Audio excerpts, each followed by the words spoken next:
Está começando mais um Entre Chaves, o seu podcast de desenvolvimento de software. Eu sou o Felipe Chagas e estamos aqui junto com o Lucas e Fernandinha. E aí, pessoal? Gente. Boa tarde, bom dia. Estamos aqui no nosso episódio especial. Estamos aqui com chapéu de aniversário. Mentira, Todos nós. Não estamos assim, nós talvez estejamos. Para comemorar 100 episódios de Entre Chaves. No momento achei que você ia falar 100 anos, mas são 100 episódios. É muito episódio, né, gente? A gente não parou de gravar. Desde o primeiro episódio que a gente lançou, a gente não deixou de lançar nem uma semana. Até hoje. O Entre Chaves não para. Pode ser que às vezes teve alguns episódios mais ou menos? Talvez sim. Mas a gente não para, a gente é perseverante aí. E para comemorar esse marco, nós resolvemos trazer aqui o Best of Entre Chaves. Então a gente selecionou alguns trechos ao longo dessa trajetória de alguns episódios, sejam porque eles trazem assuntos relevantes, ou seja porque foi só um momento engraçado que a gente, gravou aqui. E nós vamos comentar alguns deles e fazer desse nosso grande comemoração. Eu tô aqui também, não só com o meu chapéu de festa, mas com o meu terno, para esse momento especial, né? Quase uma premiação de Oscar. Momento solene, né? A gente vai entregar o prêmio de ouro de Entre Chaves para os trechos, né? Como um prêmio simbólico aí. A gente pode fazer uma votação depois, qual o trecho que a galera mais gostou do... Não sei, fica a ideia aí. Fica aí. Ideias ao vivo aí, que não planejadas. Fica aí, A gente vê depois. Mas a gente descobre depois.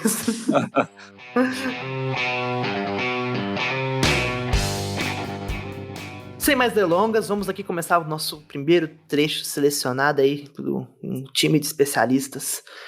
Bota aí no som, DJ.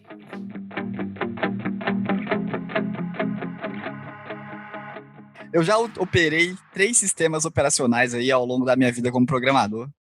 Ah, não, você vai falar que eu odeio o Linux. Alguém me exclui antes que ele fale. Tá na minha lista aqui também, Jota, continua aí. Tá na minha lista também. Olha só. Onde que ejeta a pessoa? Vai lá, Jota. Vai lá, Jota. Windows, eu já usei o OS da Apple, como é que ele chama mesmo? macOS. Agora. Nem sabe. Usei o macOS e usei o Linux. E dos 3, a pior experiência que eu tive, de longe, disparado, foi com o Linux. Cara, eu não consigo fazer coisas simples sem ter que fazer uma grande jornada para chegar nos lugares, cara. Tudo isso aplica, menos para coisas de programação. Aí é bizarro, porque, por exemplo, você chega lá, no Windows, você quer instalar a SDK de alguma coisa, por exemplo. Cara, um processo enorme, né? Você tem que baixar, você tem que clicar 10 vezes em tal coisa, executar como administrador, aí vai lá, pega o arquivo no roaming, joga para outra pasta, que não sei o que. Beleza. Agora, no Linux, eu concordo que para instalar algumas coisas obscuras de programador, uma linhazinha de comando funcionou bacana. Agora, literalmente, todo o resto você vai ter uma experiência pior. Não dá para viver com isso, não. Não dá. Você vai jogar um jogo, não tem. Você vai abrir algum programa para navegar na internet, não funciona direito. Você vai baixar alguma coisa, algum bloqueio. Você quer modificar alguma configuração, você tem que abrir a linha de comando. Pô, eu gosto de uma interface gráfica, cara. Eu gosto do front-end, eu gosto ali da telinha, do botãozinho colorido que vai me fazer chegar nos lugares tranquilamente. Por que eu tenho que abrir a linha de comando para tudo? Não precisa disso, não.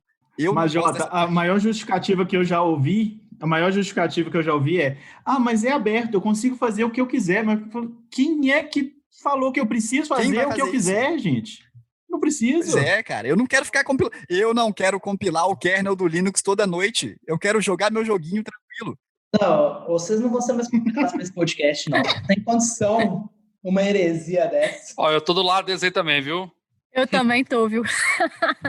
Eu fui instalar o .NET aqui e depois de 2 dias, quando eu consegui instalar, eu me senti a pessoa mais inteligente do mundo. Foram só 25 linhas que eu tive que digitar, 37 artigos, mas eu saí me sentindo um gênio. Quando o Jota falou assim, para instalar o .NET, eu falei assim, me chama que eu sou especialista. Eu vou, qualquer problema que tiver, eu passei por todos. Tá no seu LinkedIn essa habilidade? Coloca aí, instalador. Bom, eu vou exigir aqui a tribuna para poder me posicionar, né? Já que eu estou aqui sozinho, até o Luiz que está me defendendo de um jocoso. Eu entendo porque vocês usam o Linux. É porque quando vocês conseguem finalmente alguma coisa, você se sente muito inteligente, né? Fala assim, cara, consegui, velho. Consegui. Não, o motivo de eu odiar o Linux é o mesmo motivo que eu odeio CSS. É pela minha ignorância no CSS. Vamos falar a real aqui. Mas aí é que tá. Eu vou falar uma coisa aqui. O que é um indicativo de boa usabilidade? É o sistema ser intuitivo. Você não precisa ficar lendo, estudando, chegando num mago no fórum de 2003 para poder entender alguma coisa, entendeu? Cara, o sistema, para ser bem feito, é só você chegar lá e, isso aqui deve ser de tal forma que funciona. Você chega lá e funciona. No Linux é tudo menos isso. Eu acho que realmente, galera que gosta do Linux é porque gosta de se sentir inteligente, de saber uma coisa que os outros provavelmente não. Ó, uma vez eu vi essa frase, eu não sei se ela é verdadeira, mas que o Ayrton Senna disse que todo... Pode ter sido que não seja ele, tá. né? Apareceu na internet, deve ser verdade. Na internet é verdade. Era uma foto do Albert Einstein. Vamos lá. Grandes mecânicos são grandes pilotos, porque você tem que entender o que você está operando ali para poder pilotar com maestria. Então, se você entende o que você está fazendo, você pilota com maestria. Eu nunca vi um mecânico montado num laptop.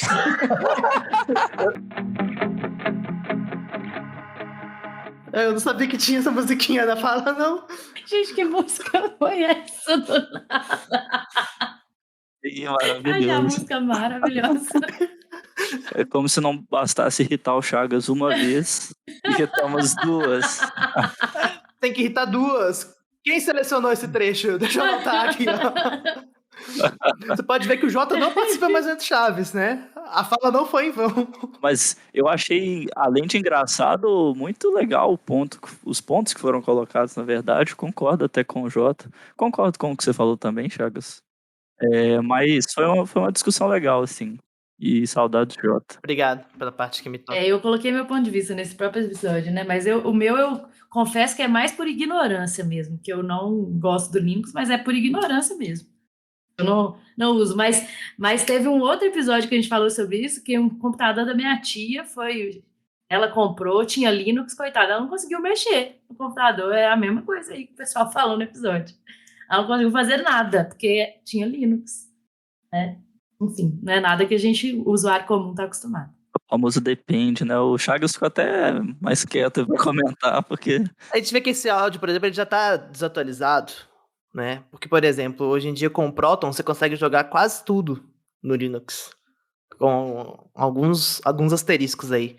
Mas tudo bem. As pessoas, quando elas não querem ser convencidas, elas não são convencidas. Mas a gente tá aí para gerar discussão mesmo. É, isso aí.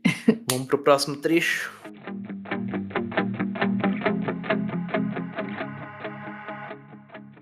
Eu acho também que esse negócio, né, das pessoas, a gente falou já muito do desenvolvedor, né, tal, mas se tem uma coisa, eu acho que o desenvolvedor é uma pessoa com brilho no olho, né, assim, acho que a maioria, né, não sei, mas eu diria que a maioria gosta bastante do que faz, né, bastante de desenvolver, né, e tal. Vocês concordam? Depende da hora que você pergunta, né, Fernandinha? Se for 3 da manhã, aquele deploy que deu errado, o brilho no olho já foi embora há muito tempo. Mas sabe o que eu gosto? Sabe que eu gosto de resolver? Eu sempre gostei de resolver uns negócios, desafios de madrugada. Dá uma sensação de vitória depois, né? Mas o problema é resolver o desafio de madrugada e acordar às 8 no outro dia. Aí não dá, né? O problema é esse, né? Se você pudesse resolver o desafio e acordar meio-dia, né? Isso aí. Mas aí entra a flexibilidade que foi mencionada antes. Eu acho que o desenvolvedor ele é um paradoxo tremendo. Tipo assim, ao mesmo momento que ele tá odiando o negócio, assim que resolveu, ele já tá amando o trem. Então, tipo assim, eu acho que a gente vive nesse paradoxo aí de amor e ódio eterno. E quando você vira evangelista do negócio, né? Assim, você tá assim, cara, isso aqui não funciona, isso aqui não resolve. Eu, com o teste unitário mal feito, eu era assim. Aí um dia alguém falou comigo de teste de mutação, eu comecei a ler, eu falei, caramba, alguma coisa resolve. Aí você compra aquilo pra você, entendeu? Você quer que todo mundo use, você começa assim, você já vai falar disso aqui, tem um negócio para isso aqui. Você começa a falar todo canto que você encosta em alguém, você começa a comentar daquilo que resolveu o seu problema. É muito louco isso, né? Eu sinto também que a gente é meio que movido por desafios, tem muitos desafios sempre, assim, e aí resolver os desafios é tem uma satisfação, uma coisa mística envolvida aí no mundo do desenvolvimento. Em tempo, usem testes de mutação. Boa. Não é o assunto do texto não, mas isso aí é muito importante. Pesquisa aí, ó, teste de mutação, se você não conhece. Boa. Eu tava falando, né, nesse trecho aí sobre o desenvolvedor ter brilho no olho, mas eu tava falando, eu acho que eu fui um pouco cautelosa nesse trecho, assim, que talvez as pessoas não estavam concordando muito comigo, mas uma coisa que eu pergunto mesmo nas entrevistas, que parece meio bobagem, é exatamente isso, assim, você gosta de programar? Porque se a pessoa não, assim, se a pessoa ela não gosta de fazer isso, assim, né? Então fica aí, ó, gente. Se um dia você estiver fazendo uma entrevista e a sua entrevistadora for Fernanda Vieira, responda sim para brilho nos olhos. Amo, tá? Tem o brilho nos olhos. Para mais dicas de como ser contratado pela Fernanda, arrasta pra cima aí. Se falar tem brilho no olho, aí pronto, ganhou. O pior que é comum, né? O tanto que o mercado tá aquecido, tem muita gente que vai pra área mais Não, gente, quanta entrevista já fiz assim, que a pessoa não se mostrava empolgada, sabe, com o negócio. Eu acho que é muito importante. Claro que assim, né, eu tô falando de uma entrevista mais com perfis mais júniores, assim, né, que eu acho que uma das coisas muito importantes é ter o brilho no olho, né. É porque depois que a pessoa fica velha, ela já perdeu. Ela perde o brilho. Perde o brilho, o cabelo, tudo.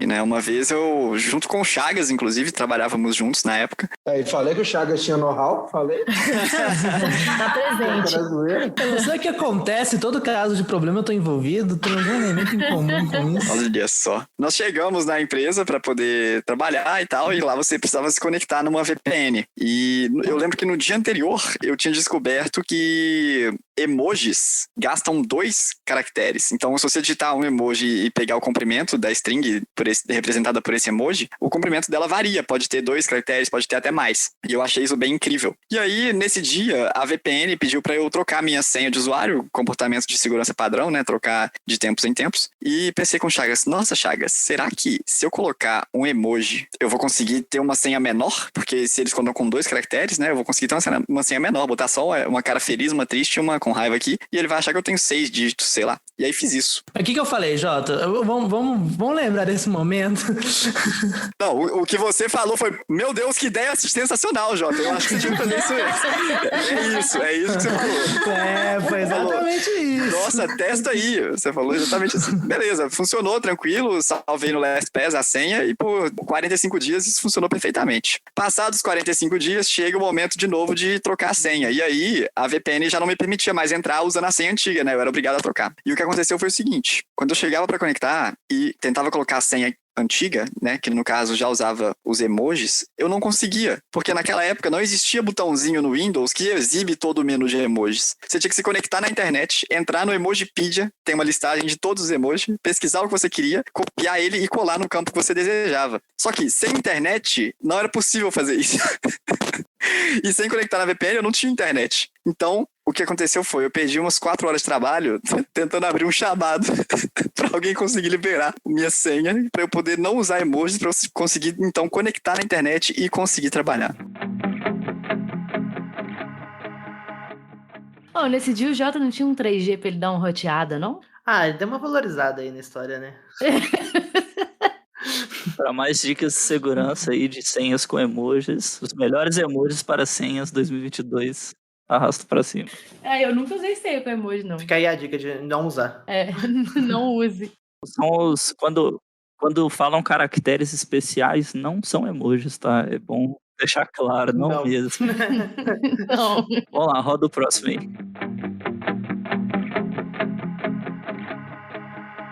Valmídia era o cara aí dos AUX aí. Vocês imaginam, o Valmídia nessa trajetória maravilhosa que ele tá criando aqui dentro da DTI, ele começou num projeto comigo, como estagiário. Aí de vez em quando eu fazia uns code review dele lá, tinha que me virar com os AUX dele lá. Era AUX 1, AUX 2, AUX 3. AUX do Jabó. E nesse code review, o Jabó mudava? Ou continuava como AUX? Mudava nada, né? O menino era bom, pô, vou contestar. Tá doido.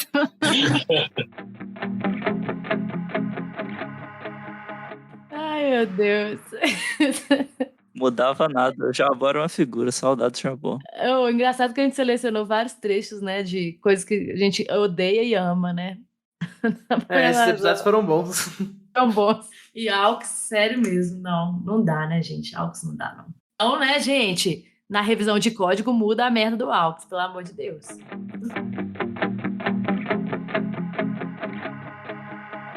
Todo arquiteto um dia foi desenvolvedor sênior ou não? Na minha cabeça, deveria ter sido. Também acho.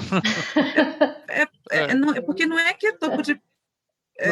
No jogo de dedanha, né? Não é topo de pirâmide, mas é assim, talvez uma etapa ali, né? E ele precisa de uma experiência, ou pelo menos de algum conhecimento, e a experiência eu não falo só de anos, não, tá? Não é porque, eu tenho 20 anos de experiência, eu sou arquiteto, não necessariamente. Conheço pessoas com 20 anos de experiência que não têm qualificação para ser arquiteto, e conheci pessoas com menos tempo de experiência, em anos, né? Com uma qualificação muito maior. Então, a experiência não necessariamente tem a ver com a quantidade de anos. Mas eu acredito que tem que ser sim. Ele precisa, e o que o Gilberto falou muito bem, a gente vai errar. Arquiteto erra, desenvolvedor erra, todo mundo erra. Nós vamos errar. Então, o arquiteto não é Deus, ele não sabe tudo, ele vai errar em algum momento e vai ter coisas que não vai saber. A gente não vai conseguir saber tudo, nosso universo de tecnologia é imenso.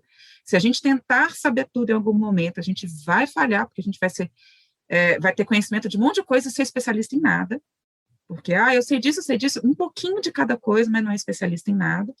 Então, chega algum momento que você vai ter que começar a focar na sua trajetória ali, na sua carreira. Eu, por exemplo, só trabalho com .NET, não tenho me envolvido, não me envolvi até hoje com front-end, por exemplo, tendo nada de React, sou super tranquila em falar isso, e realmente não gosto, não é muito minha praia.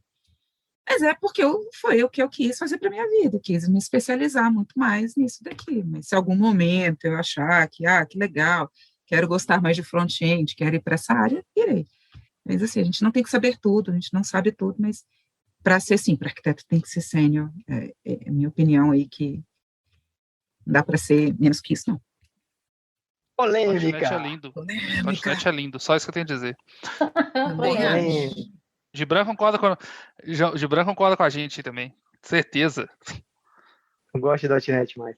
Mas polêmica colocada aqui agora pela Fernanda. Vamos lá. Eu tenho alguns pensamentos um pouquinho divergentes, assim, viu, Fernando? Para mim, se a gente olha na escala, se a gente olha na escala de arquitetura, e aí aqui a gente está falando de arquiteto de software em si, sim, ele está muito mais ligado na parte de tecnologia, tá?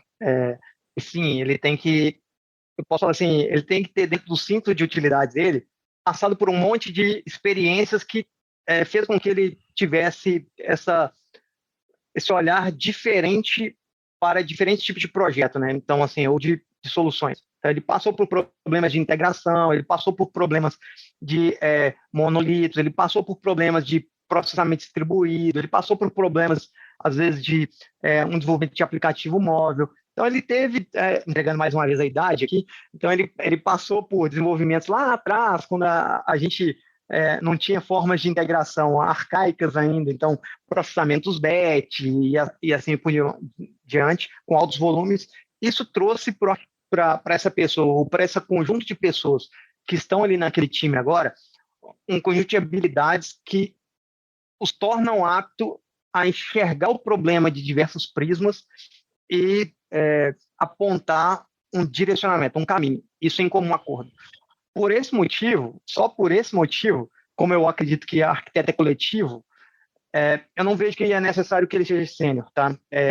Em desenvolvimento de software. Eu acredito que ele deva ter, e aí pelo meu conceito de desenvolvedor sênior, ele tenha que ter tido grandes experiências em determinados tipos de soluções. E aí você pode ter dentro de um time uma pessoa que teve muita experiência em desenvolvimento de soluções integradas, ou desenvolvimento de integração com AI patterns, por exemplo.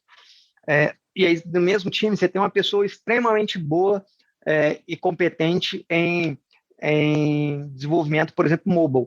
E se você for olhar as duas pessoas separadamente, elas não são sênior. A senioridade se trouxe pelo coletivo do time, né? Então, assim, por esse motivo, eu vejo que a arquitetura de software em si, ela precisa de ter um coletivo do time que consiga entregar essa objetividade, até pelo que você comentou aí, né? Meu caso também é o mesmo. Eu sou uma negação, mas a negação 0 à esquerda vezes 2 de frente. Se precisar de eu desenhar um círculo mesmo, sai quadrado. Qualquer coisa bizarra. Então, assim, sobre esse aspecto eu te falo assim, poxa, beleza, hoje eu tenho um conjunto de habilidades que, se eu fosse me colocar como desenvolvedor sênior em front, negativo. Então, nesse prisma, eu falo assim, não, eu não sou desenvolvedor sênior nisso, mas eu consigo apoiar, em termos de arquitetura, soluções de front, mesmo que eu tenha essa deficiência, por outros skills que me trouxeram até aqui. Então, assim, nesse sentido, eu vejo que o arquiteto ele é mais generalista, ele trabalha com mais pluralidade, ou o time tem que ter isso, para poder diminuir o risco. Já que a gente fala de trade-off, né? Então, diminuir o risco das soluções erradas. Porque a gente vai errar.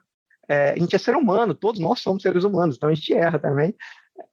Então, quanto mais pessoas diversas dentro do time, que tenha mais experiências diversas dentro do time, melhora a sua arquitetura.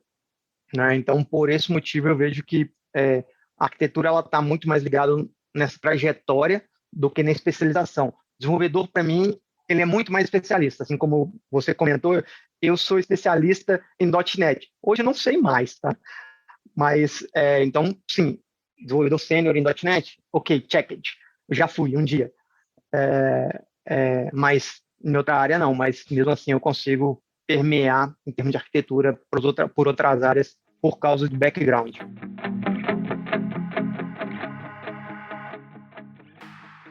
E, gente, eu queria ouvir opiniões suas em relação a isso, que eu tava nesse episódio e basicamente, assim, no final eles concordaram com isso daí, né? Com esse negócio de que o desenvolvedor, que o arquiteto não é topo de pirâmide e que o desenvolvedor ele não precisa ser sênior em todas as áreas para ser arquiteto. Mas parece que em algum momento eles estavam meio que falando a mesma coisa, assim, que é tipo assim, beleza, em algum momento ele deve ter sido sênior na vida, como se fosse assim, mesmo que fosse em .NET, que seja em front-end, mas em um aspecto, assim, talvez essa pessoa tenha sido sênior. O que vocês acham? Eu acho que arquitetura e desenvolvimento são disciplinas diferentes. Porém, a arquitetura exige que você tenha um nível de abstração de várias áreas. O arquiteto ele não vai ser um especialista, talvez, front-end, mas ele vai precisar saber de algumas características do front-end para entregar aquilo com o back-end, para entregar aquilo com um banco de dados, por exemplo, numa topologia mais simples possível, que é um front, um servidor e um banco. Então, eu acredito que por conta dessa dificuldade de ter que ter uma visão geral das coisas, em geral, é um papel mais associado com pessoas que já traçaram essa trajetória como desenvolvedores e vão trazer isso de bagagem. Mas nada impede uma pessoa que não teve esse background, por exemplo, uma pessoa que veio do mundo de infraestrutura também tem essa visão generalista das coisas, porque, né, ele provisiona infraestrutura para qualquer coisa e pode ser um excelente arquiteto. Eu acho que facilita se a pessoa teve essa trajetória, mas ela não é o único caminho para se atingir aí, digamos, um papel de um arquiteto com maestria. Eu achei bem legal, assim, eu sou um mero camponês aí no mundo do desenvolvimento, mas assim, eu achei que os pontos de vista foram bem interessantes e os dois falaram, né, em comum, que é necessário ter ali a experiência, né? Principalmente. Então, tendo sido sênior ou não sênior, ou qual o nome que se deu, você tem que ter passado por alguns desafios, assim, né? Ter tido essa experiência. E outra coisa que eu vou comentar também é que, assim, as tecnologias mudam muito também, né? Você ter sido sênior em algum nicho específico há 5 anos atrás, às vezes não é o que vai te ajudar hoje para você ser arquiteto e ter um pensamento sistêmico de um contexto completamente diferente, né? Mas bem legal. Eu achei legal que o Gibran trouxe também esse negócio de ser generalista, né? Que o dev, ele é muito mais especialista, o arquiteto acaba tendo essa skill, assim, um pouco mais generalista por ter que navegar, né, em contextos e tecnologias diferentes. Eu achei isso massa também. E que não existem Jedis, né? A gente às vezes fica imaginando que sempre vai ter alguém que sabe tudo sobre tudo e que não erra nunca. Mas não tem. E se a pessoa, né, se você tá indo para um caminho que acredita que isso é uma verdade, é sempre bom rever aí os conceitos, porque pode ser um caminho aí de erro, né? Assumir essa posição de sabe tudo. Próximo trecho.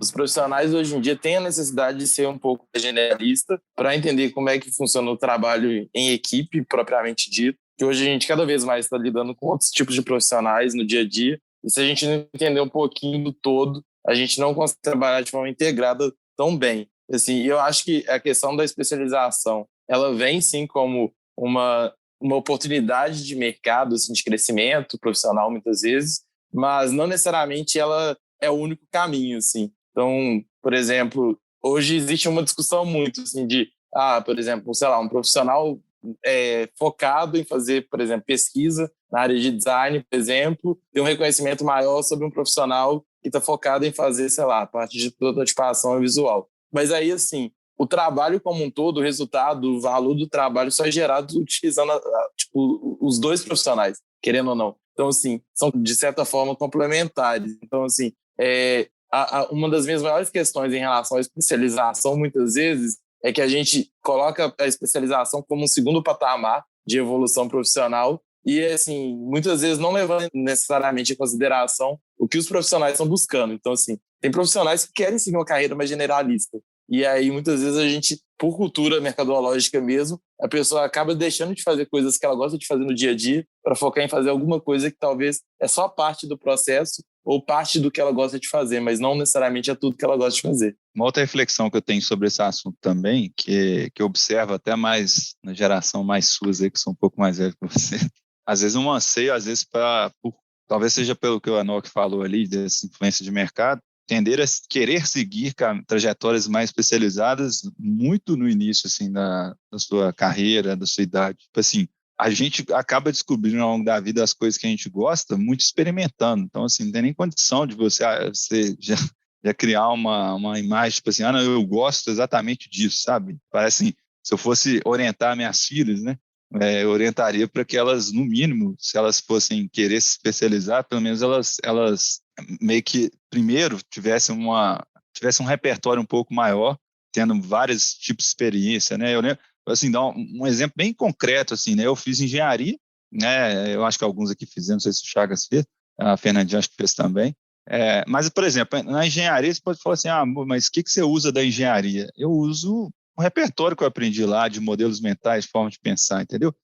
Eu não teria isso se eu não tivesse feito lá, e eu acho que eu uso bastante isso aí. Eu usei bastante na época que eu era desenvolvedor e acredito que eu uso hoje nas minhas funções mais corporativas, são extremamente úteis para mim. Então, eu acho que essa especialização prematura, isso aí eu diria que é bem prejudicial na minha visão. O pessoal diz para ser promíscuo com tecnologia, né, no início da carreira, eu acho que é bem alinhado com isso aí. Esse exemplo que o Vinição deu é bom, que, por exemplo, eletromagnetismo me ensinou o quê? Ensinou a sofrer sem chorar, que é um skill importante que a gente precisa ter aí no mercado. Como assim você não calcula o campo magnético gerado por um toroide em movimento todo dia, Chagas? Por incrível que pareça, não.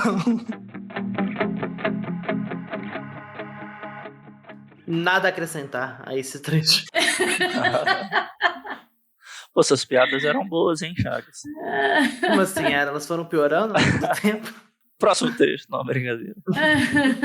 Mas esse trecho trouxe um negócio que a gente já falou em vários episódios, né? De pessoas que estão começando na programação, né? No desenvolvimento, e que a gente acredita que essas pessoas não deveriam se especializar logo no início, né? Quantas vezes aí desenvolvedores júniores falando que só programam em React, né? Então, assim, é um negócio que é perigoso. Eu acho que, no mínimo, perigoso. Quando um bebê começa a aprender novas coisas, tem um processo que chama de introdução alimentar, na qual você vai mostrar para o bebê o brócolis, né? Quando a pessoa já pode comer um brócolis. E, normalmente, não vai gostar daquele sabor, mas ele vai aprender, né? Enfim, se a gente no início da carreira... O brócolis seria o PHP, no caso. O PHP é o crack, né? Tô zoando. Se a criança no início... Que isso? Né? O desenvolvedor no início, ele só tá acostumado a mexer com front, só come açúcar, só come bala, e não faz toda uma introdução a outros sabores, acabar de ser difícil depois ele ter uma dieta mais abrangente. Então, um momento, né, ali, de início de carreira, experimentar as coisas, saber o que te dá mais certo, o que te dá mais errado, enfim. Como acho que o Jota falou aí, ser um pouco promíscuo com tecnologia no início da carreira é positivo. E sabe o que eu acho curioso? Todo dia que passa eu descubro mais 5, 10 áreas e coisas diferentes, possibilidades, né, na área do desenvolvimento. Isso é muito louco, assim. Então, tá aberto essas possibilidades aí. Eu, particularmente, gosto muito de aprender essas coisas novas. E de brócolis? De brócolis? Brócolis eu gosto, mas se a analogia for o PHP, fica um pouquinho mais complicado. Não, a curiosidade era mais com brócolis mesmo. Não, PHP era o crack. Então, próximo trecho, bora.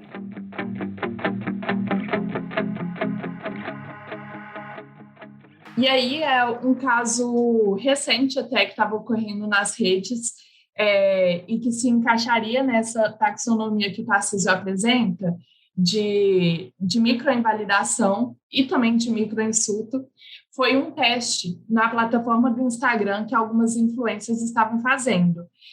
Influencers negras que, ao editarem suas fotos, principalmente a Poli Oliveira, ela que deu mais ênfase para essa parte. Ela estava editando as fotos dela, clareando ela, clareando a imagem, afins, e ela viu que a entrega que o Instagram fez dessas fotos foi muito maior do que as fotos que ela postava normalmente. E aí o próprio Instagram chegou a publicar no blog deles um artigo falando que, tipo assim, eles reconhecem que existem esses erros no algoritmo e que acabam invalidando influenciadores negros e que eles iam tomar decisões em cima disso, tipo, para tentar reverter esse cenário. E aí essas agressões, assim, que são apresentadas em exemplos de testes feitos pelos próprios usuários, pelas próprias influenciadoras, e que são apresentados pelo Tarcísio na tabela dele, na taxonomia que ele fez, apesar de serem caracterizados como micro, isso não significa que eles são menos relevantes ou que o impacto deles sejam necessariamente menores do que invalidações e insultos que ocorrem em uma escala maior. Além dessas microagressões, também tem casos mais extremos que podem impossibilitar as pessoas de usar algum serviço ou fazer alguma avaliação que vai afetar drasticamente a vida das pessoas. Esses exemplos ficam mais em evidência que as microagressões, mas não invalidam a importância das microagressões. Mas falando um pouco mais especificamente sobre exemplos de macroagressões, um exemplo de um caso em que um racismo algorítmico impossibilita alguém de usar algum serviço acontece em algoritmos de reconhecimento facial. Tem uma engenheira da computação americana que ela até faz alguns TED Talks sobre isso. Ela estudava no MIT e ela percebeu que um dos robôs em que eles estavam trabalhando não era capaz de reconhecer o rosto dela. E se ela colocava uma máscara branca, o rosto da máscara era reconhecido, mas dela não. E isso aconteceu com mais de um robô que ela testou. Acontece que esses robôs eles eram construídos com um sistema de machine learning que, se a imagem da pessoa se distanciava muito do que o modelo conhecia, ele não identificava aquele rosto. Isso é esperado de um modelo de machine learning. O problema é que, quando eles foram criar esse modelo, eles treinaram com fotos de pessoas brancas, e quando aparece pessoa negra, o modelo não reconheceria. Esse episódio, né, foi um dos episódios da série especial, né, que a gente fez no Entre Chaves, e eu achei esse trecho extremamente importante, né, sobre essa parte de algoritmos racistas. E eu acho que uma coisa que acontece é que a gente questiona muito pouco os algoritmos, né, das redes sociais e tudo mais.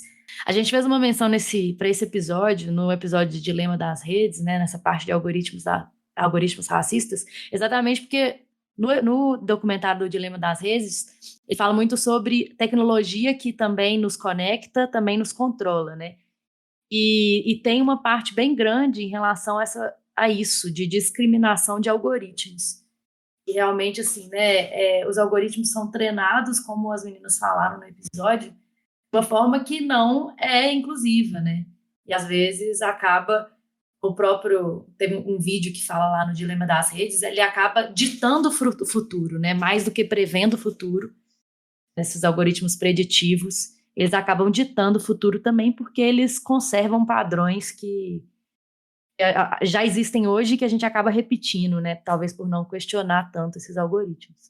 Aproveitando, né, Fernando, igual você comentou, esse foi um episódio que fez parte de uma série de episódios que a gente fez abordando esses temas. E falar de desenvolvimento de software sem falar do aspecto humano, né? Nesse caso aqui, até especificamente falando sobre questões racistas, mas a gente pode estender isso para várias questões da parte do desenvolvimento humano, né? Então tem muita gente que acha assim, vou ser programador porque aí eu não tenho que lidar com gente é chato, é ruim, enfim. Mas isso é uma grande falácia, né? Lidar com gente é parte do trabalho, saber lidar com gente e aprender a lidar com gente é parte de um trabalho fundamental aí no desenvolvimento de software, né? Assim, para quem não escutou esse episódio de algoritmos racistas, é fantástico, super recomendo. Eu sou suspeito para falar porque eu sou super entusiasta desse tema, desde o Dilema das Redes lá, privacidade de dados, sou fanático com isso aí. Mas eu acho que o que cabe a gente comentar é que talvez a gente pensar um pouquinho mais na nossa responsabilidade enquanto engenheiros de software aí, e pensar no que a gente está construindo mesmo, né? Talvez não vai ser tão comum assim a gente se deparar com alguém que está construindo aí um software de uma rede social ou de algo que vai diretamente ter um impacto, um viés assim, né? Mas eu acho que tudo que a gente está desenvolvendo, a gente tem que pensar em como isso vai refletir para quem está usando também, né? E a gente não pode deixar isso de lado e achar que como a nossa área é de desenvolvimento, a gente tem que esquecer completamente essa parte. O exemplo do episódio, né, do mecanismo de reconhecimento facial, né, que pode ser um negócio comum aí dentro do desenvolvimento. Isso tem que ser pensado, né, no momento tem que ser pensado aí em relação à diversidade e inclusão, né, nesse tipo de coisa e vários outros desses mecanismos, né, quer dizer, né, em todos os outros mecanismos, em se a gente está realmente incluindo todas as pessoas, né, no que a gente está fazendo. Bora lá, roda mais um.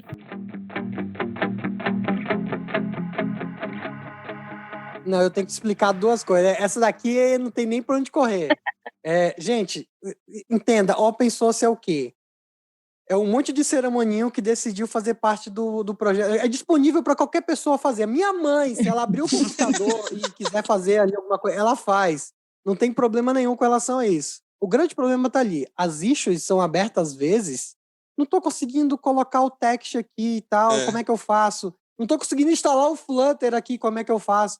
Não são issues, assim, com o nome, não são problemas, entendeu, do Flutter ali. Óbvio que tem outros problemas ali, tem um ou outro problema que eles passam por uma triagem e eles consertam. Alguns outros problemas ali sérios, eles são atendidos na hora. Então, a triagem é feita pela comunidade. Existem pessoas específicas, obviamente, que tagueiam ali, mas a própria comunidade faz essa triagem. E podem fechar, ali fechar não podem, mas pode taguear ali como uma issue ali que é mais uma pergunta, pode dizer que isso não é um problema de verdade.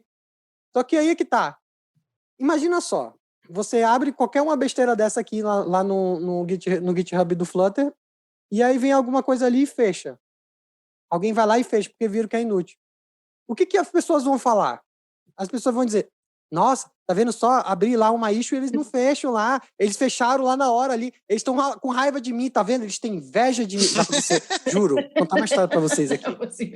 Moleque foi lá, abriu uma issue e disse que ele tinha um problema com o sistema de navegação do Flutter. O sistema de navegação do Flutter estava acabado, estava cagado e ele sabia a correção. Ele chegou a fazer um pull request e a equipe do Flutter não o respondeu. Essa issue está aberta até hoje. Mas eu tô por dentro, eu sei o que aconteceu ali. A mudança não é nada, não existia nada. Aquilo tudo aconteceu ali porque ele queria ter algum atrito com o pessoal do Flutter, algum motivo para fazer qualquer coisa, inventou um problema, resolveu o problema que ele inventou, lançou um package e fez assim... Mentira. E fez aparecer lá. Então tem muita coisa ali acontecendo. Então eles não podem simplesmente fechar, isso abre um monte de coisa ali. Então, você tem 9.000 issues que não são 9.000 issues, entendeu? Eu tava olhando aqui o PR da mãe do Jacob, né? Que a véia manda bem, rapaz. Essa foi a reação quando eu perguntei mesmo, né? E aí, o que vocês têm a dizer? Que a gente tava sabatinando o Flutter nesse episódio, né? O que vocês têm a dizer aí, falando que o Flutter tem mais de 9.000 issues abertas no GitHub? Aí, essa foi a reação, tipo assim, nem tudo é... nem tudo é problema de verdade e tal. Acho que o Jacob defendeu bem o Flutter, né, nesse episódio. Defendeu. Sim, mas esse aspecto que ele trouxe do open source, ele é muito verdade, até em relação a outras questões também, né? Por exemplo, assim como o cadastro de bugs ele pode ser feito de uma maneira descentralizada, o desenvolvimento em si também ele é feito de uma maneira descentralizada e isso gera problemas, né? Que assim, gera soluções, obviamente, né? A resiliência do desenvolvimento open source ela é gigantesca, mas gera problemas no sentido de que às vezes você está usando um código open source, mas ele não é da maior qualidade, às vezes ele é sim com uma qualidade muito grande, mas a velocidade de evolução dele não é a mesma do que a do outro código open source que você está comparando. Então, entender a dinâmica de como que funciona a comunidade open source, acho que é fundamental para todo desenvolvedor, porque é impossível de se desassociar dela, né? É impossível a gente ignorar, porque, enfim, a não ser que você vai reescrever as coisas do zero e demorar 200 anos, né, para poder iniciar de novo a ciência da computação.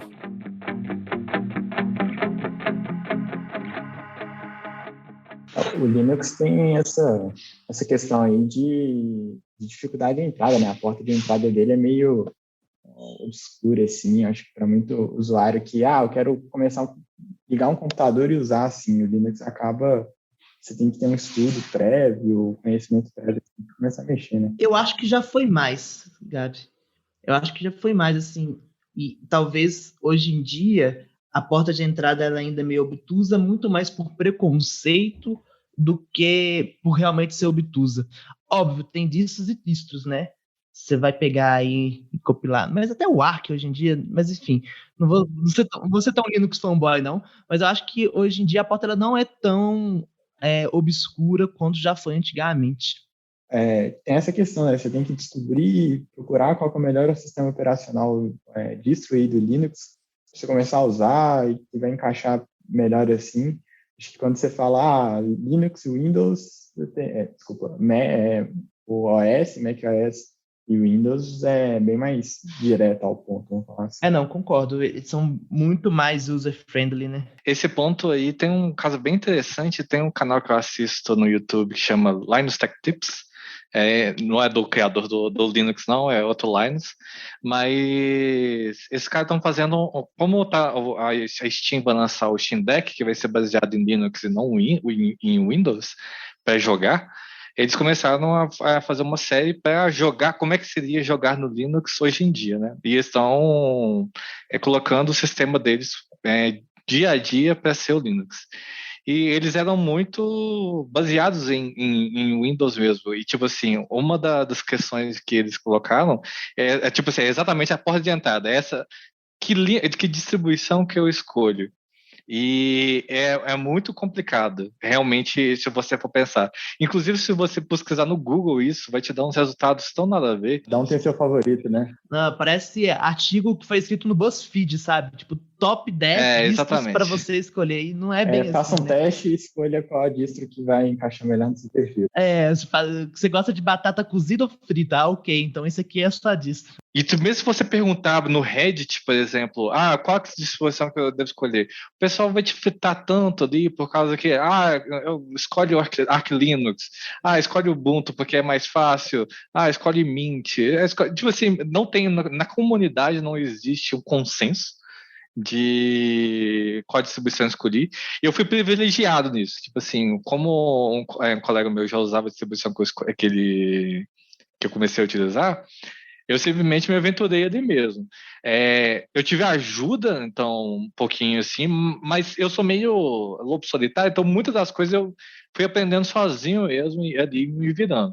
Mas eu tinha alguém ali para me ajudar qualquer problema que eu tivesse no meio do caminho, que é diferente da maioria das pessoas, né? Tem ali, qual distro você vai usar? Aí depois de qual distro, qual gerenciador de janela, qual serviço de boot, são muitas... A possibilidade de escolha faz com que tenha muitas dúvidas, né? Ô, Chaco, você tem certeza que você não é fanboy do Linux? É uma pergunta complicada, né? Mas acho que não. Eu trabalho com Windows também, com Mac, às vezes. Mas se eu puder escolher... Até outro dia você não tinha câmera. Você não podia ligar a câmera. Não. Você compartilhava...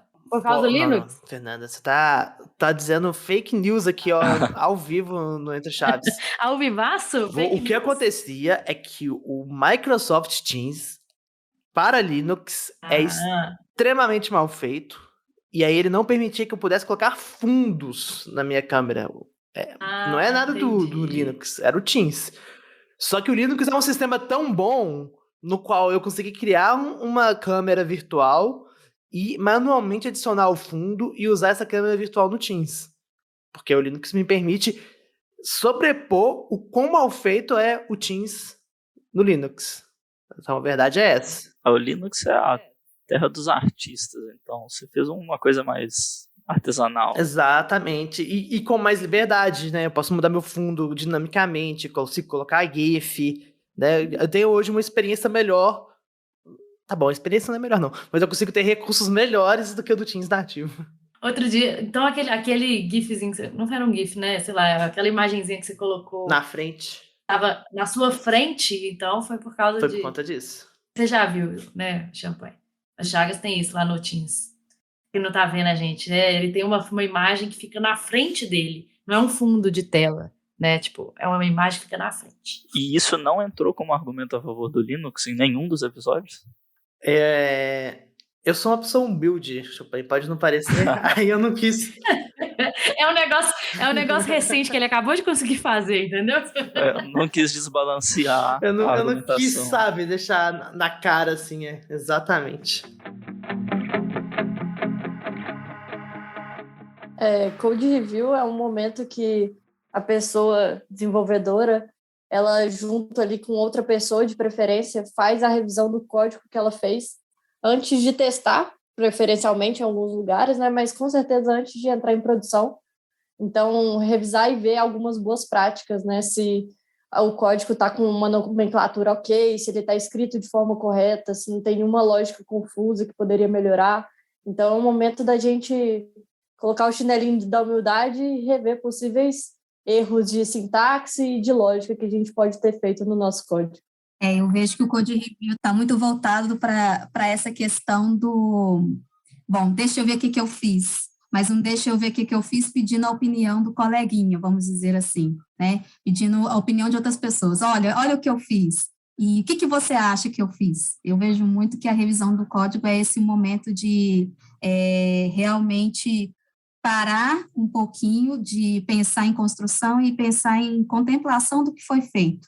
E bater, né, o desenho com a arte pronta. Só complementando um pouco também, muito em cima do que a Bruna falou ali, de calçar o chinelinho da humildade, não só da pessoa que fez o pull request, mas da pessoa também que vai fazer o code review, ela também tem que ter ali um pouco de humildade de estar entendendo que às vezes é uma pessoa mais júnior, que está no começo de carreira, que não conhece ali as melhores práticas, então ela também tem que ter um tato, uma forma de tratar isso com com uma tranquilidade para não frustrar e também não deixar a outra pessoa ali se achando assim, incapaz de fazer as coisas, né? Então, você tem que ter um tato também de entender que a pessoa pode estar começando e não vai saber as melhores práticas. Então, você tem que saber como passar para ela, como fazer ela conseguir melhorar o código dela de acordo com as dicas, né, que você vai dar ali, de acordo com os problemas que você encontrou. Então, acho que é uma humildade tanto da pessoa que tem que estar aberta para qualquer tipo de feedback que vai vir sobre o código dela, mas também tem que ter um pouco ali de consciência da pessoa que está fazendo a revisão do código. Acho que isso é muito importante.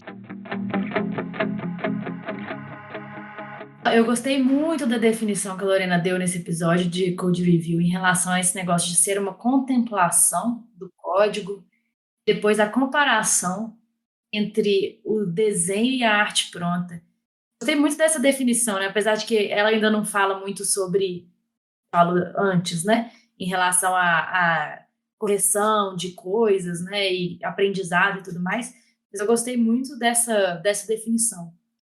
E foi poético aí em relação ao Code Review. O Code Review, hoje em dia, ele é algo fundamental no desenvolvimento de software, né? É difícil imaginar um desenvolvimento de software que não envolva uma validação em dupla, que não envolva esse processo de garantia de qualidade, né? Até do inglês do Quality Assurance ali, que vem até da indústria. Eu acho difícil a gente não entender isso como uma parte fundamental ali do desenvolvimento. Os momentos que eu me lembro de maior aprendizado, assim, são de code reviews carinhosos, sabe? Que tanto você está disposto ali, quanto a pessoa também está disposta a analisar carinhosamente o que foi escrito e aprender juntos ali. Às vezes, o que já aconteceu muitas vezes também é esse aprendizado contrário, né? Às vezes, numa discussão, vocês dois acabam aprendendo, descobrindo uma coisa nova. Acho que o Code Review é sagrado, assim. Gostei dos Code Reviews carinhosos. Mas é muito isso, assim, né? Porque o Code Review também é um momento de integração, né? De conexão entre as pessoas do time. Por mais que a gente agora, né, tem muitas ferramentas aí de análise de código que são, com certeza, muito úteis, né? Para acelerar algum tipo de interação assíncrona. Por exemplo, essas revisões de pull request mesmo. Mas eu acho que quando exige uma correção mais complexa, eu acho, aí vocês podem discordar de mim, mas eu acho que vale muito a pena, né, que essa correção seja feita em dupla mesmo, assim, né, numa chamada, ou de alguma forma, porque para mim é um momento, como o Lucas falou, de aprendizado valiosíssimo, assim, né. Acho que por isso é muito bom haver algum tipo de conexão. E essa conexão, ela se torna até muito importante nesses tempos de trabalho remoto, né? Então, o trabalho presencial é muito mais fácil você criar essa conexão, porque naturalmente o ser humano ali, frente a frente, vai criar ela. Então, o Code Review se torna uma oportunidade de estreitar laços, mesmo num ambiente remoto. E é legal falar também que aqui na DTI, normalmente, os Code Reviews, né, eles fazem parte da definição de pronto de uma tarefa, né? Uma tarefa não está pronta sem que haja uma revisão de código de alguém, né? Ou de alguma liderança. Chagas, você diria que a gente, no Code Review, está construindo laços por linhas tortas? Aí o poeta aqui do podcast é você, Lucas. Próximo trecho. Eu queria voltar numa coisa que o Duarte até comentou, sobre a questão de uso de NFT, para a gente fazer um contraponto do que poderia ser um uso que faz mais sentido da tecnologia. Ele citou até a questão que algumas pessoas estão pesquisando, né, para poderem registrar imóveis, carros. O NFT ele poderia ser algo para simplificar a burocracia que a gente tem em cartórios, por exemplo. Uma maneira de registrar documentos, uma maneira de registrar leis, uma maneira de registrar de uma maneira segura, né, com todas as características descentralizadas, etc., que a gente já citou aqui, e uma tecnologia para simplificar a nossa vida em alguns aspectos. E ela está sendo usada atualmente mais como criar necessidades que não existem, né? Galera comprando tênis em NFT, enfim. Surgiu recentemente o cara que tem um quadro que ele se gabou no Twitter que ele foi o primeiro NFT físico, também conhecido como qualquer tablet, exibindo uma informação digital. Então, assim, eu acho que o NFT ele é uma tecnologia, né, na verdade, baseada no blockchain, então vamos dar os méritos ao blockchain em si, uma tecnologia que pode ser usada para N coisas, principalmente no ramo da segurança, e simplificar burocracias existentes, tornar nossos sistemas mais resilientes, mais seguros, mais rápidos, né? A gente poderia fazer transferências monetárias baseadas em blockchain para conseguir fazer isso com uma maneira muito mais segura e rápida, inclusive, e não basicamente em cima de especulação em valores, né? A especulação não é uma coisa nova, né? A gente tem aí, você citou o exemplo da Mona Lisa, a especulação em quadros de arte ela já existe há muito tempo, é só encontrar um novo meio para essas práticas. Eu não sei se eu vou comentar esse episódio. Quem perdeu vai lá ouvir esse episódio que ele foi, né?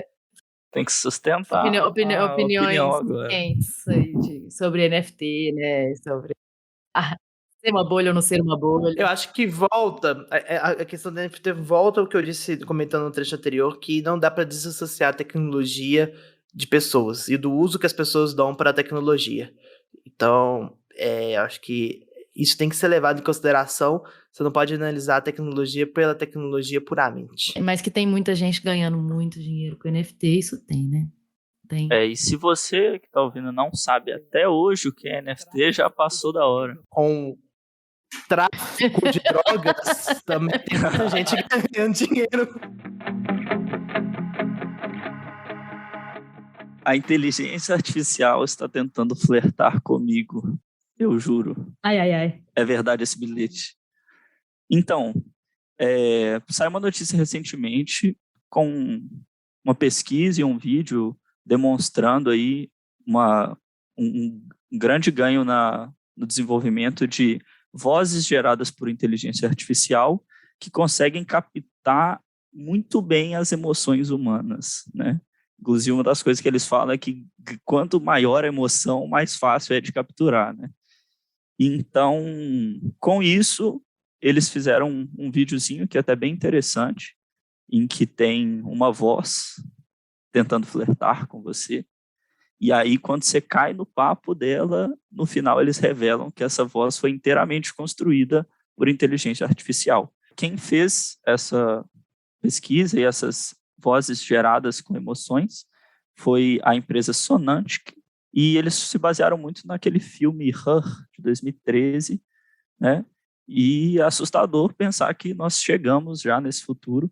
Eles têm vozes com diferentes entonações, não só de flirt, né? Mas extremamente convincentes e muito fáceis de serem construídas, assim, e que se você tem aquela história, né, se você é golpe ou é gado, né? Agora o golpe ficou ainda mais forte, né? Você pode cair num golpe realmente muito convincente aí. Daqui a pouco a gente vai estar recebendo áudios falsos de flirts no WhatsApp. Eu tô começando a questionar um pouco minhas participações no Entre Chaves, sendo que o único trecho em que eu tô comentando é uma parte mais bobagem aí, né? Mas assim, brincadeira à parte aí da notícia, né? Eu acho que é importante a gente falar sobre o quão assustador é a inteligência artificial e o futuro e o apocalipse dos robôs. É bem importante. Mas, assim, né, não vale se apaixonar. Talvez não, né? Pelo silêncio, talvez. não vale apaixonar, né, por essas vozes, principalmente se ela for a voz do malvadão do TikTok, né? Que é uma voz ruim pra caramba. Mas alguém consegue se apaixonar com aquela voz? A voz do malvadão do TikTok não dá, não. Que voz é essa? Sabe? É da música? Nossa, não, é insuportável. É dessas vozes de speech to text, na verdade, o text to speech, né? É muito ruim. Depois eu não sei imitar, não, mas é uma voz que... Não, imita aí. Eu não sei imitar, não. Fernanda, imita aí, dá uma palhinha pra gente da voz. Eu não tenho a menor chance de imitar, mas é uma voz que ele fala com meio cantado, assim, sabe? É muito ruim, depois você ouve. Basicamente, você coloca uma legenda no TikTok e aí você consegue fazer tem uma ferramenta de leitura, né? Tipo assim, a acessibilidade também e tudo mais, que é muito legal. O nome dele é... sei lá se é o nome de verdade, mas a galera, todo mundo coloca que é uma voz. Eu achei que era o Xamã. Não, é a voz do TikTok mesmo. É isso, é mais para acessibilidade, eu acredito, né? Para ter uma voz lendo os seus textos. Pra pessoa não querer gravar a própria voz dela, aí ela também pode usar essa voz. Aí, eles poderiam usar esse recurso de voz com emoção para colocar no TikTok, hein? Isso é uma boa. Em vez de ficar essas... Eu, assim, não sou o maior dos TikTokers, mas acho esquisito esses vídeos com essa voz robotizada. E a voz, ela fica falando desse jeito. Oi, Lucas. Essa é a voz do malvadão. Exatamente. Aí, ó. Esse aí é uma boa imitação. E eu coloquei aqui no Google, assim, voz do malvadão no TikTok e apareceu muitas coisas, assim, vários tutoriais de como colocar a voz do malvadão no TikTok. Então, é conhecido como voz do malvadão. Popularmente conhecido como voz do malvadão. Vamos pro próximo aí? Mas nessa linha também tem uma outra mentira que é quando a pessoa fala assim, eu não tenho linguagem preferida. Tem sim, todo mundo tem aquela linguagem que a pessoa... Pode ser que ela aprendeu a programar, pode ser do primeiro projeto, mas a gente acaba sendo... eu não tenho apego pelo meu código. Que mentira! Sempre dá aquela dor quando você tem que deletar aquela classe que você fez, que você fala assim, isso aqui ficou tão bom. Às vezes nem ficou bom, mas... Não, esse do apego do código, realmente, né? É um negócio que... Não, sou totalmente... Ó, o Dudu torceu o nariz ali, ó. Eu discordei um pouquinho. Por quê? Você não é apegado ao seu código? Zero. Zero, completamente. Coisa que eu mais gosto de fazer é jogar as coisas fora e fazer de novo. Zero completamente. Não, completamente. Alguém fala assim, você fez seu código ali e falou assim, essa solução tá fera. Aí alguém vai lá e fala assim, não, mas olha, veja bem, não sei o quê. Você não é apegado? E se a pessoa chegar, apagar meu código e fazer melhor? Não, mas às vezes não é que fez melhor. Às vezes é aquela, não, mas essa funcionalidade aqui a gente usou só pra esse mês. Foi necessário removê-la. Exatamente. Isso aí agora você vai ter que... Não é que refatorou seu código, ele só foi... não, a gente não vai usar mais isso. Nesse sentido, tudo bem, cara. É como se... Assim, o código é nosso filho, né? Quando a gente perde ali o... É que vai ficar um pouco pesado essa metáfora, né? Mas quando você perde o seu código, você criou ele cresceu com você. Bem pesado. Nem tanto. Não, gente, eu não acho que o código é meu filho. Não acho. Eu fiquei preocupado. Eu achei que o Lucas ia falar assim: o código é seu filho. Quando ele não faz mais sentido, você joga fora. Quando não faz mais sentido, você refatora, né? Você troca por outro. Falo mais pelo apego, pelo cuidado, né? Pela parte positiva aí do filho. Mas eu acho que isso aí não é nem por causa... Bom, pelo menos falando por mim, né? Não é nem por causa do código em si, aquela linha, aquele if e tudo, mas é aquele negócio tipo, cara, não vou mais usar, vou jogar fora do tipo aquele trem. A gente tá preocupado em entregar valor, então se era algo que a gente acreditava que gerava valor, fica sempre meio ruim falar, não queremos mais isso, sabe? Eu queria falar que meus filhos estão crescendo bem, saudáveis, tá? Estão todos ótimos. Mas não tem a menor condição alguém falar que a coisa que mais gosta de fazer é jogar código fora e criar de novo. Dudu tava sendo poser aqui. Poser do refactoring. Que realmente, assim, se for realmente refatoração, que você olha e fala assim, nossa, esse código que eu escrevi há 2 anos atrás, há 1 ano atrás, há X tempo atrás, poderia ser melhor. Vou reescrevê-lo. Beleza. Mas agora... Não. Falar é a coisa que você mais gosta de fazer, sem contar que essa outra coisa que a gente trouxe, né, de mudança, que simplesmente aquela funcionalidade não vai mais ser usada, né? Não consegui acreditar. Deu uma forçada, né? Vambora, próximo trecho.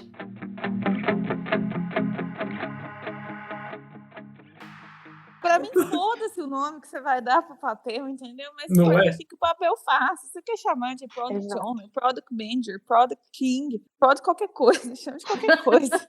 Não, mas assim, sem brincadeira, eu acho que, de fato, o que aconteceu, se eu tentar pensar, raciocinar, foi assim, nasceu o Product Owner dentro do framework do Scrum. E lá, se você lê, sei lá, o Scrum Guide, tem lá uma série de bullet points que são as coisas que o Product Owner faz. Aí, você conseguiu fazer falar muitas palavras em inglês numa mesma frase, né? Foi assim, foi bonito. Pode continuar.